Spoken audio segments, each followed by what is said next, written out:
Shoutout nga pala sa nangiwan sa akin. Rapper Kids Production. Iniwan nyo na ako. May nasimulan na ako, di ba? Iniwan nyo pa rin ako. Wala nga akong kamalay-malay pero iniwan nyo ako. Tropang busted. Mga busted tayo. Shoutout sa mga busted at sa mga nangiiwan. Ganyan naman kayo.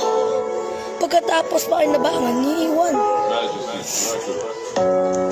Ganito ang aking hari, dahil alam ko naman ganito ang aking bari. Alam mo naman kasi, ganyan sila kasi.